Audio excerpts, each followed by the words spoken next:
between now and the end of the semester as well. But okay, the first thing I want to talk about, there's two subjects. They're both very important subjects.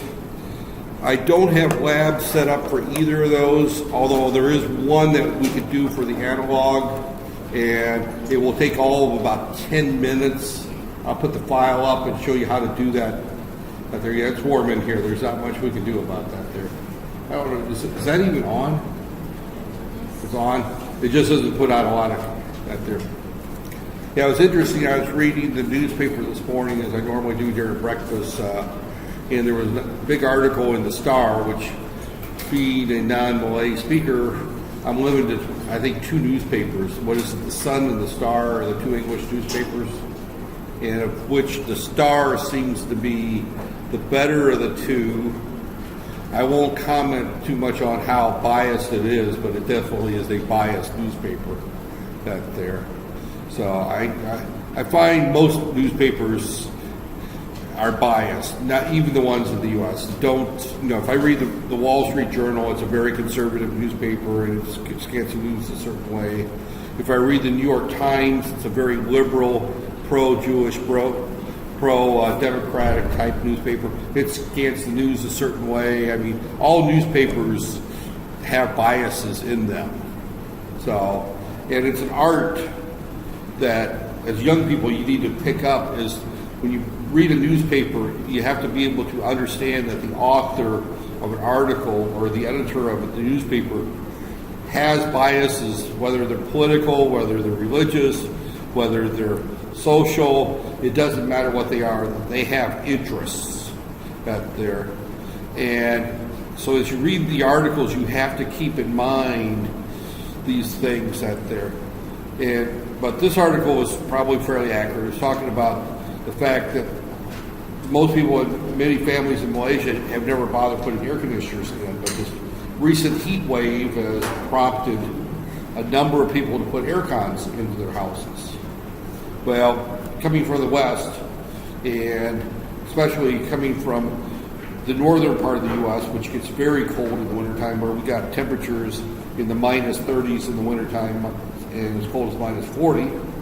And minus 40, by the way, is the same Celsius or Fahrenheit. So when you're talking minus 30s, minus 40s, you're talking the same, whether it's Celsius or Fahrenheit. That's where the two lines cross at minus 40.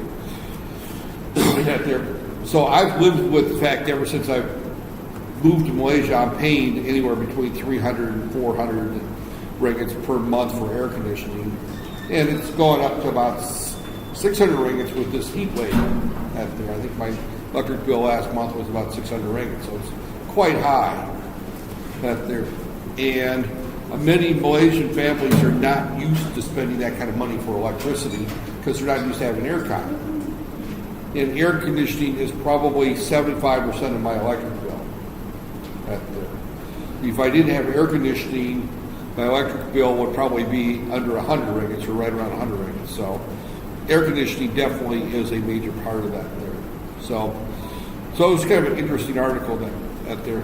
So this heat wave is definitely affecting everybody out there. Getting back to my newspaper discussion, and then I'll get back to the lecture here once everyone gets here, is I find it quite interesting when I read the Star, and I don't know if it's in other newspapers here, but I find it very interesting that I could go to the back to. It's especially true. There's a section called Star 2. I don't know if that's there. But when I look at a page here, I'll see an article here. And it's not an advertisement, it's an article talking about some new technology or a particular type of reason why you should use an orthopedic desk chair or something like that. But they'll have an article there. And it'll mention in the article brand names that they tend to recommend that there. I turn the page, and lo and behold, there's a great big advertisement for that particular company right there. Yeah, and I could probably pull up today's Star. I don't know how you. I don't. There might be a version of the Star that there. See, I typically read my newspaper on my tablet or my laptop that there, but my library, and I won't be able to, that there. They don't usually put it in the normal section right there. It's normally in the star 2 is where it's the most obvious right there, but it's really interesting. Now I need a version of the star 2 to show it that there. But they'll have some article about. I think the easy one is, for example, modern vacuum cleaners that are automatic. The iRobot is the brand that I'm familiar with. But the robot that you put down that vacuums your floor, and you just set it down and you put that there, and it goes through and that vacuums the floor. And they'll have an article about that, as if it's all brand new technology. And of course, it's been around for 10 years. That there, I mean, the technology's relatively mature. iRobots was the first brand, and there's probably Panasonic makes them, Toshiba makes them, all these companies make them. But they'll have an article about how wonderful these robotic sweepers are.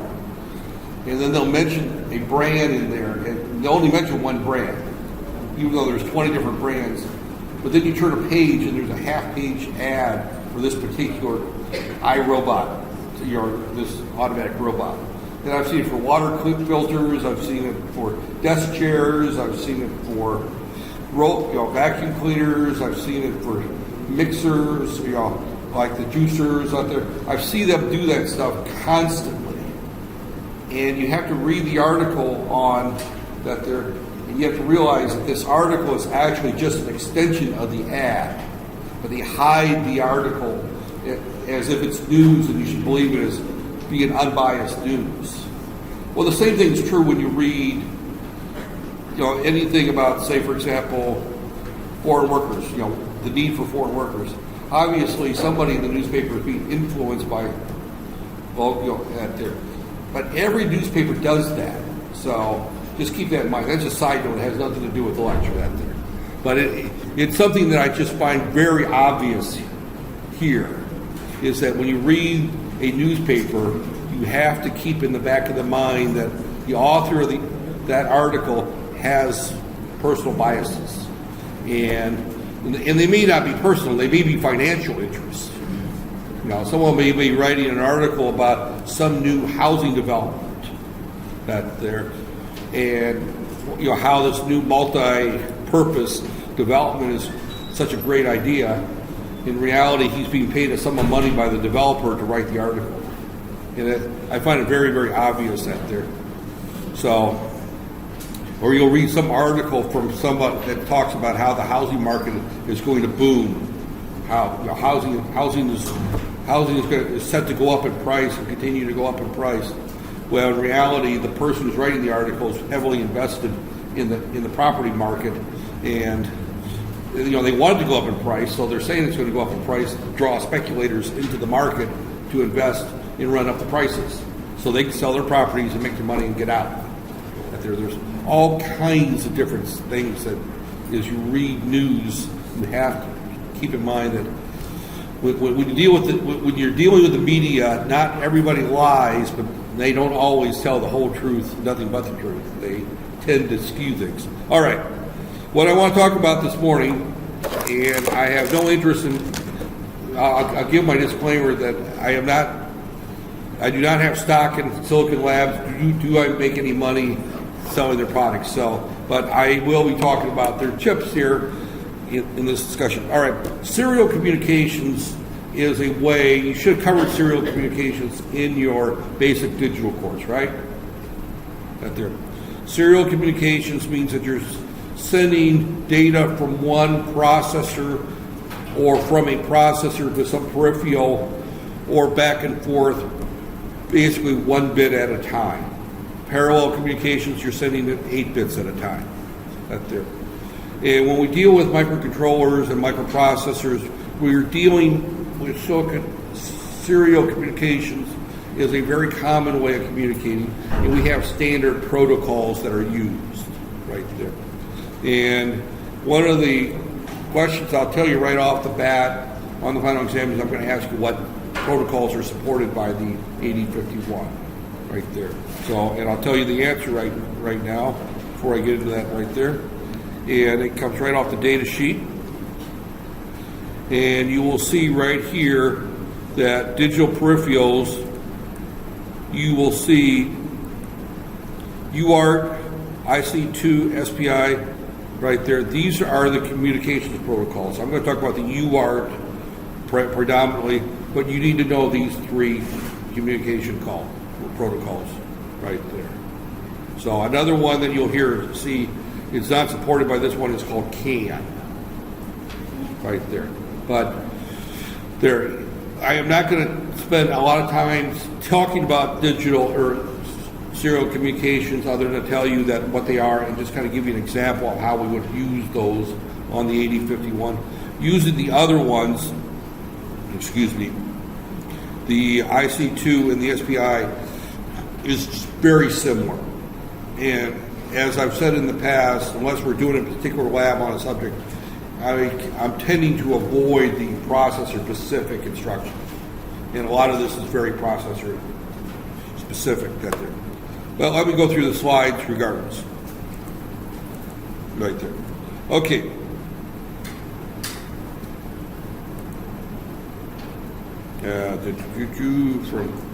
All right. So serial communications up there. This is the list of topics. You can see it's a very busy list. And I'm going to go through two sets of slides today, so I can tell you right now I'm not going to go into great detail in most of these subjects up there. So again, the key thing there is that we got the UART. We've got some definitions here, asynchronous versus synchronous. I'll talk about that there. The UART block diagram, I'll talk a little bit about UARTs. UARTs are the most commonly used. They're the oldest of the serial communications protocols. UART, you'll hear a number of people talk about it. If you work in the industry around computers, you'll hear something called RS-232. That's an IEEE standard.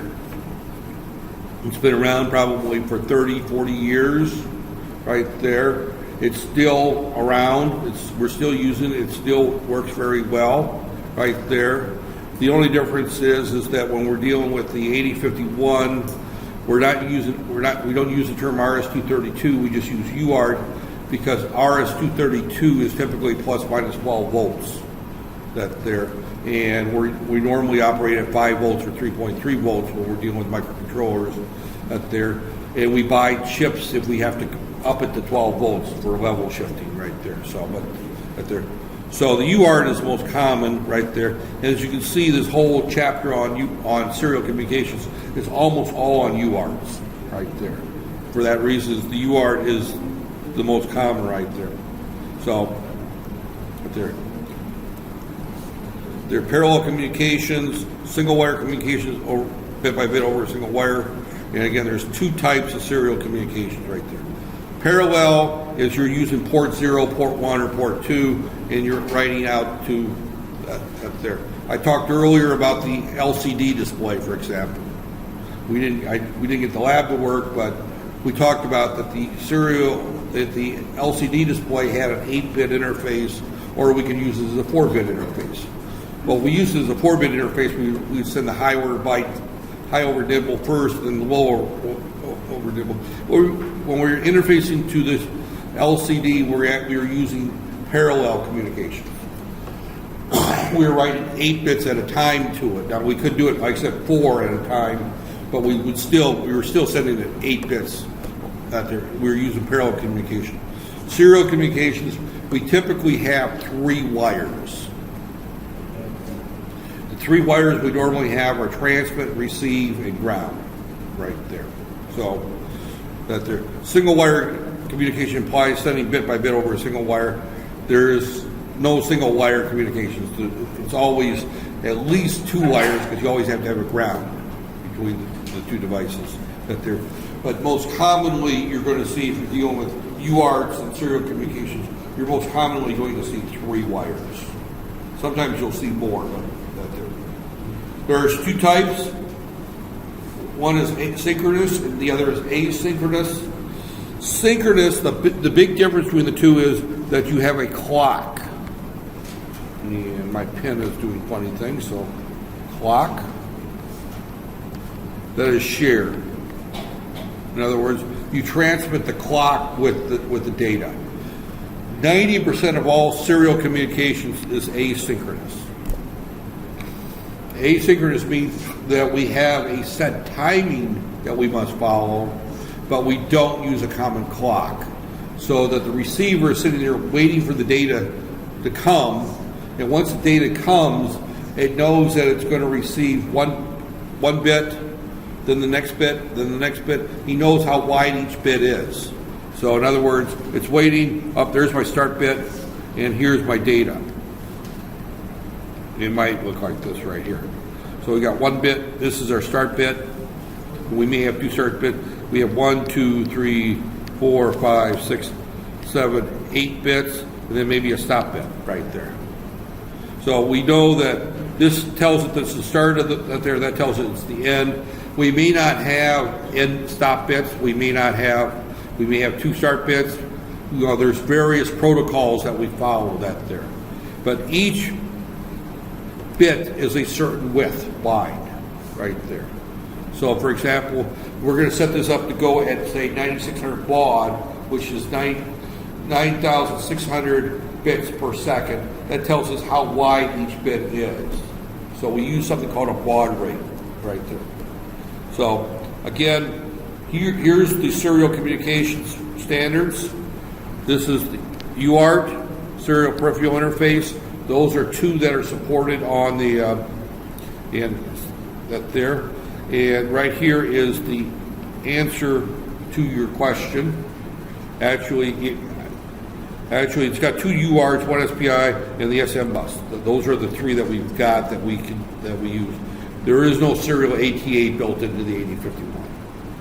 Serial ATA is typically used for desktop computers or laptop computers. That's a hard drive interface right there, so it's much larger. So these are the three that we have right there. So the UART's the only one I'm going to talk about right there. So the UART is Universal Asynchronous Receiver Transmitter is what that stands for.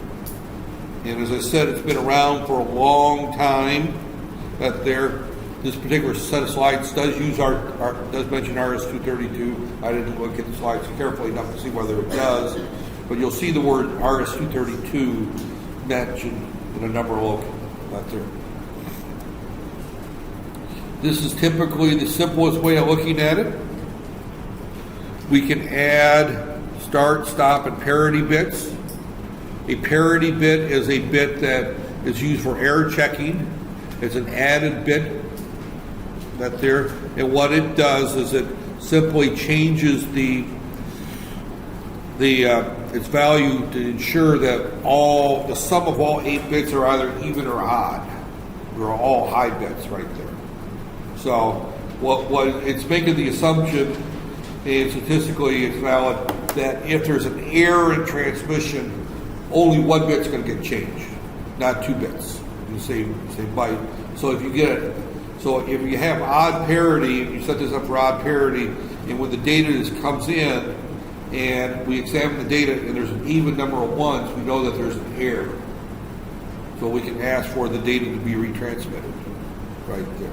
So parity is for error checking. At the receiving end, we take those off. We strip that off. So we add on all these added bits for, in order to ensure our communications is valid. They're added on at the beginning before it's transmitted. And then the data is transmitted through our little wire. And then at the receive end, we then strip that off after we determine that it's valid data right there. So this basically is a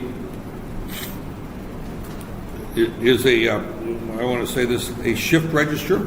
We do a parallel load on the shift register, and then we shift the data 1 byte at a time or bit at a time out the shift register right there. This is also a shift register that we do a serial load 1 bit at a time, and then once we have all 8 bits in, we ship the data out, or we read the data out, and then we do the next 8 bits right there. So we're using shift registers, and I know that everyone took digital electronics probably 2 semesters ago. Some of you more, is that at least right?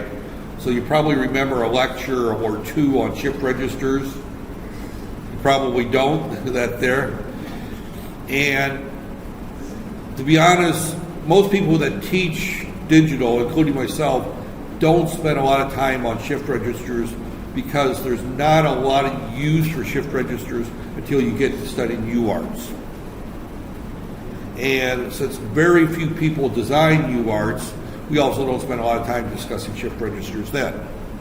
So normally you would buy a UART right off the shelf, right there, or it's built into the microcontroller. So we don't have to worry about how the shift register works. All we do is we just load the data in and tell the processor to transmit it. And the processor in the background does all this work for us. So we don't worry about this. All we do is configure the serial port up and just tell it to do it right there. And believe it or not, it works that easy. Right there. So, okay, right there. So this right here is kind of the basic slide, and this is probably the number 1 slide that shows what's happening right there. Oh, we just lost electricity in this room. My laptop's still on because it's on battery, but the lights are gone, the air conditioner's on, the projector's gone. Well, I don't see having class out there.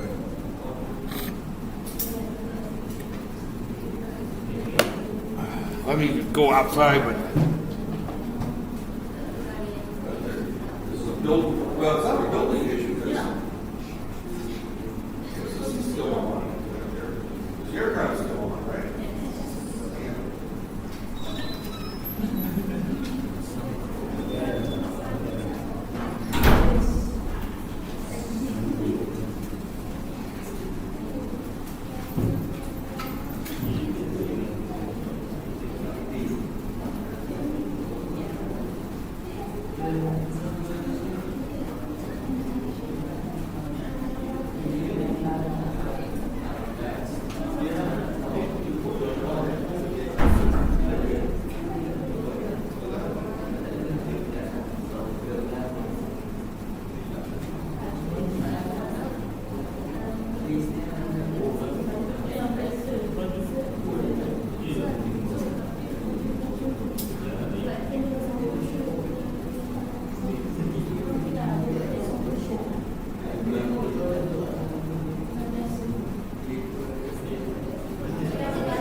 Well, they're coming to fix break recording. There are a gentleman here who knows who to call.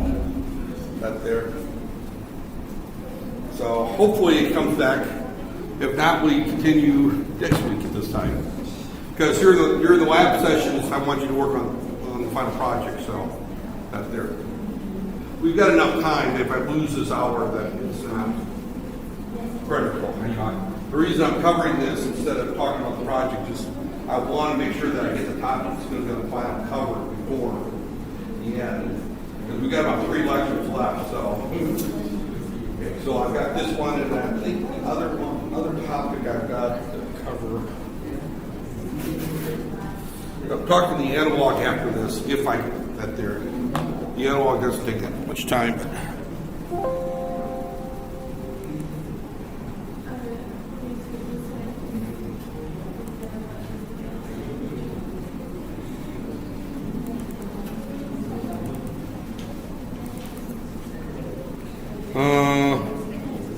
No, I think we're wrapping up pretty close to the end of what I need to cover. These 2 topics kind of wrap it up. what's going to be on the final up there. So the serial and the yeah. So if we lose, if we give up and they don't come up, then we'll have to just finish this next week. But these are the last two topics that are on the final exam, I believe.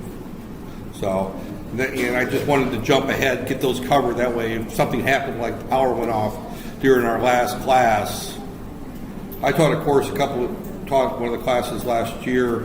So toward the end of the semester, I was going to do a lab final up there, and we had, I think Slangor won the football championship or something, and they canceled classes for the entire day, and it was the only day for the final. And it's like, you know, I'm not going to do that anymore. I'm not going to schedule something that can't be. I have to leave myself at least a class or two that if something happens, you know. And it's terrible if I miss a topic that's going to be on the final exam because of a football game, but it could happen here. There.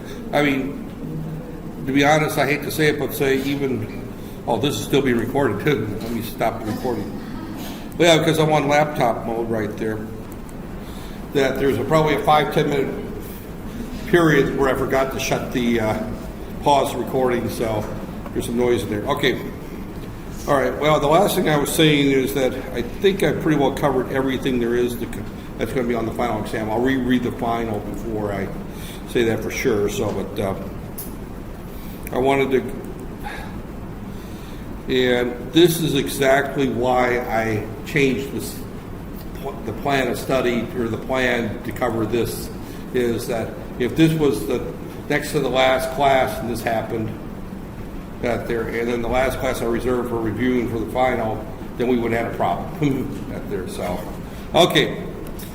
All right, this is the slide that kind of shows what's going on inside the UART.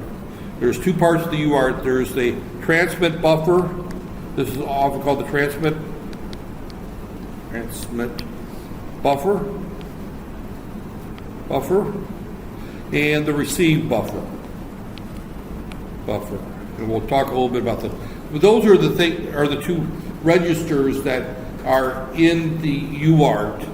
So if I want to transmit something, I put it into the transmit buffer, and I tell the UART to do its thing, and then when it's done, it's going to trigger an interrupt saying that the data's been transmitted. If data's been received into the receive buffer, the UART is going to trigger an interrupt saying that data is sitting in the receive buffer to be processed. That's there. So these two buffers just sit there, and I write to them. And they're special function registers, just like lots of other things. In other words, if I want to write data to the serial port, I just write it into the transmit buffer. If I want to read the serial buffer, a byte from the serial port, I just read the receive buffer right there. So, okay, I mentioned a few things there. I mentioned the start bit, the stop bit, the parity bit, the data bit, and then, of course, the baud rate. These are all terms that you should be at least familiar with, and these are common with all serial communications. The start bit tells the UART on the receive end that data is being sent. It's to be followed. A stop bit is saying that the data is already finished. The parity bit is used to tell it whether or not it's odd or even parity. Parity is optional. You can set it up to be no parity, odd parity, or even parity right there. You have data bits. Data can be 8 bits or 7 bits, depending on your needs. There's a lot of the early printers which use RS-232, and a lot of the early modems that used RS-232 only use 7 bits of data. Right there, they didn't use 8 bits. They only used from 0 to 127 was the original ASCII code. Right there. So, right there, and of course you can't install updates. Out there. Okay. Well, I think it was last week in this class. My computer went to lunch because it was installing updates while I was trying to lecture that there. Never did got work until later in the afternoon. And then the baud rate is the bit rate right there. So. Now, we spent a lot of time. All right, now what's going on here? right there. So this particular,